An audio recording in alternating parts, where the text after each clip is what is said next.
Cuando hablamos de las pensiones, nuestros queridos políticos sacan sus mejores armas, sus mejores argumentos para captar esos 9 millones de pensionistas y así poder ganar las elecciones, porque está claro que es una cifra muy elevada de votos y cuanto más los capten mejor, ya sea incurriendo a la demagogia o incurriendo a una serie de datos, una serie de informes que son verdaderamente falsos.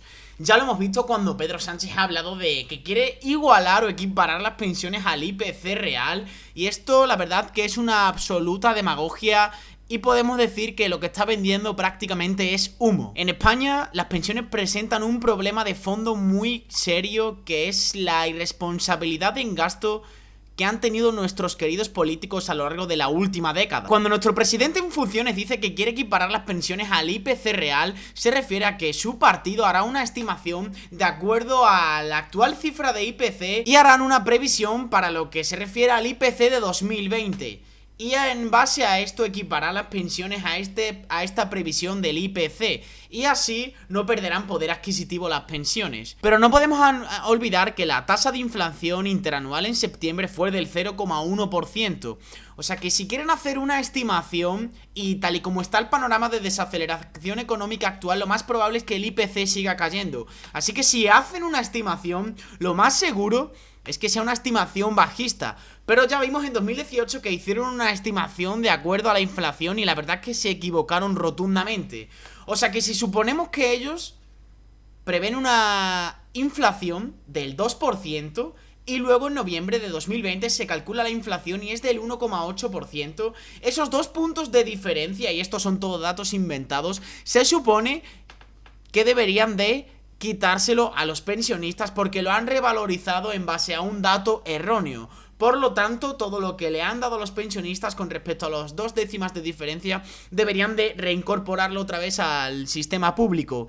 Y en el caso contrario sucedería igual. Si hacen una estimación más bajista de lo que es la inflación esperada, deberían de pagar o abonar un extra a los pensionistas para que no vean perjudicada su pensión de acuerdo al IPC del momento. Pero tal y como hemos dicho, la tasa de inflación actualmente es del 0,1% y en base a los pronósticos y al panorama mundial económico seguramente siga cayendo y el IPC siga manteniéndose estancado. Y el índice actual de revalorización de las pensiones obliga a actualizar las pensiones al 0,25% en caso de que los gastos sean inferiores a los ingresos en la seguridad social, para así no incurrir en más gasto público.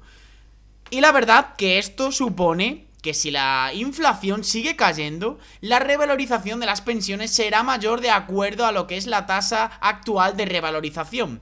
Por lo tanto, quizás nos convenga más mantenerlo y no adecuarlo a lo que es la previsión que hace el PSOE, porque desde luego que a nivel de calcular datos macroeconómicos no son muy buenos. El Banco de España ya ha dicho que en caso de ligar las pensiones al IPC real, se calcula que en 2050 el gasto de las pensiones podría aumentar 3 puntos respecto al PIB, que si lo mantenemos tal y como está. Por lo tanto, esto es una cifra que no podemos pasar desapercibido en absoluto, porque está claro que 3 puntos del PIB supone más de la mitad de lo que se recauda con el IVA. Por lo tanto, es una cifra que parece de pasar desapercibido, pero es bastante llamativa. Además, nuestro querido presidente en funciones no diferencia, ni él ni ningún político lo ha hecho, entre pensiones altas y pensiones bajas. Porque la verdad que los pensionistas son solo un 15% lo que se encuentra en riesgo de pobreza. Y digo que son solo el 15% porque es la cifra más favorable de acuerdo a las personas en riesgo de pobreza en España. Pero si no diferenciamos entre pensiones altas y pensiones bajas, ¿cómo vamos a sacar de la pobreza, por así decirlo, a esas pensiones más perjudicadas de acuerdo al IPC o más perjudicadas de acuerdo al panorama de aumento de precios anuales? Y la verdad que había que hacer más hincapié en esto, y en vez de beneficiar a las pensiones más elevadas que no ven perjudicada su cesta de la compra actualmente, habría que ver más beneficiadas las pensiones más bajas, porque son las más perjudicadas para lo que es su poder adquisitivo. Y aquí, como estamos viendo en pantalla, podemos ver la evolución del gasto en pensiones, que cada vez es mayor y mayor, y también el número de pensionistas y pensiones. Además, como veis en pantalla, vemos la evolución del Fondo de Reserva de la Seguridad Social, que parece ser que se ha esfumado por arte de magia. Y en el tema de las pensiones, en realidad se plantean 3 problemas de raíz. Y el primero de ellos es la demografía. Por favor, la pirámide poblacional actualmente se centra en que hay muchísimas más personas en edad de jubilación o en torno a los 45 a 65 años. Por lo tanto, los entrantes pagan a los salientes en el mercado. Y el enfoque demográfico, como vemos, ha cambiado. Ya no es piramidal, ya no es que los que estén arriba ven garantizado su derecho a pensión por la cotización de los que están abajo, porque como vemos, es mucho mayor la cifra de personas que están a punto de adquirir su pensión o pensionistas actuales con respecto a los cotizantes. Esto en lugares como en la India, por ejemplo, no sucede, ya que la tasa de natalidad es mucho más elevada. El segundo problema que se presenta con las pensiones es el sistema. Tenemos un sistema con respecto a nuestras pensiones que es el sistema de solidaridad intergeneracional, que básicamente los cotizantes de ahora pagan a los pensionistas de ahora. Por lo tanto, no podemos ver garantizado un aumento en el fondo de la reserva de la seguridad social, y si hay problemas como la estructura poblacional de ahora, vemos que los cotizantes son una cifra mucho menor a lo de los pensionistas. Además de que nuestro sistema no es un sistema de capitalización, ya que no fomenta para nada el ahorro cuando una persona se jubile. Digamos que merma esta capacidad de ahorro y todo depende de lo público. Y esto también es un problema, y más ahora cuando cada vez incurrimos más en gasto a medida que más pensionistas se van jubilando. Y el tercer problema de las pensiones es la fiscalidad. A nivel fiscal, para nada se beneficia a quien tiene un plan de pensiones privado, porque aparte de que se le merma impuestos, encima no tenemos arraigada esa cultura de fondo en España. Y ahora mismo, tal y como está planteado el problema, yo animo a todas las personas a que ahorren para su plan de pensión futura, o por lo menos vean asegurada su pensión futura. Además, se dice que en 2050 se duplicará el número de jubilados. O sea, si ya de por sí que hay jubilados suficientes y que los cotizantes no podemos abarcar tanta capacidad de pensionistas como para que encima el número sea el doble. La verdad que es un problema que para nada nuestros políticos están sabiendo gestionar, y encima no proponen una alternativa a todo esto y simplemente se limita a decir, como nuestro querido Pedro Sánchez hace, que van a equipararlas al IPC real.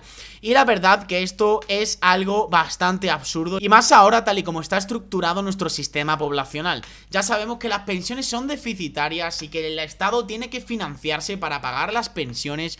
Por lo tanto, lo más coherente es cambiar o transformar el sistema de pensiones actuales a uno mixto o uno privado, porque esto a largo plazo sabemos que es insostenible. Así que las soluciones a nuestro sistema de pensiones actual, o por lo menos para mejorar el sistema de pensiones actual, es retrasar la edad de jubilación. Podría ser una de las soluciones, ya que si retrasamos la edad de jubilación, las personas cotizan durante más tiempo y se ve garantizado esto, y no ahogas a los cotizantes con edad más joven. Porque además España es uno de los países con esperanza de vida más alargada, entonces podemos compensar esos años que tenemos extra de vida para trabajar más y cotizar más. Otra de las alternativas que proponemos, y seguramente que a los liberales no nos hará mucha gracia, es el tema de subir los impuestos, porque la verdad que los impuestos, si ya de por sí que son elevados, si ya de por sí que ahogan a empresarios, a trabajadores y a cualquier persona que genere riqueza, como para que encima nos ahoguen más.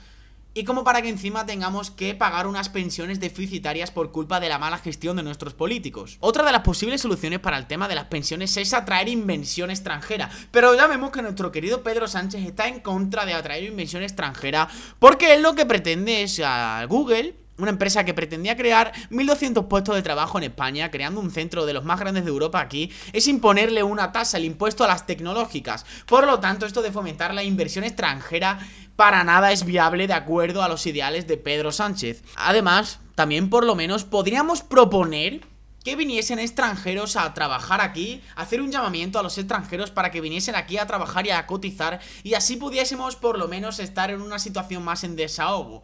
Pero por lo que vemos, los extranjeros que vienen aquí tienen garantizada una subvención, y esto provoca un efecto llamada para los demás extranjeros que acceden a la nación de manera ilegal.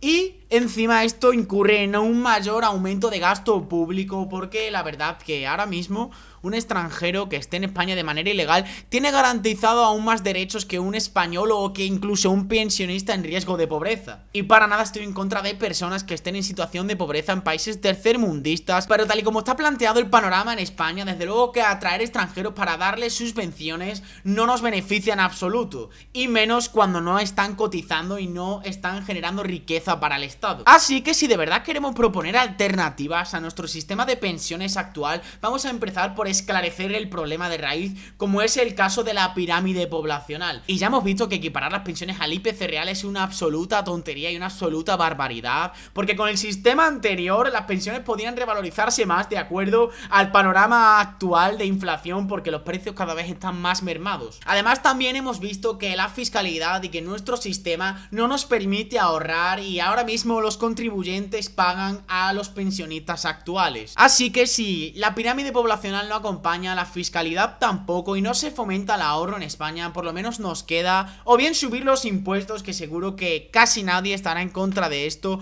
atraer inversión extranjera, pero ya vemos que aquí no, aquí lo que se quiere es espantar la inversión extranjera o atraer extranjeros para que coticen y para que trabajen aquí, pero parece que tampoco es una buena idea, porque a un extranjero que venga aquí se le otorgan subvenciones y facilidades. Con respecto al hecho de retrasar la edad de jubilación, seguro que ni se lo plantean, porque seguro que aquella persona que esté a punto de jubilarse saldrá espantada de esta medida, o por lo menos personas cercanas a esta edad. Así que no se lo plantean, porque esto se trata de ganar votos y no se trata de adoptar unas medidas adecuadas a la economía y de mejorar y avanzar como un país estable y eficiente.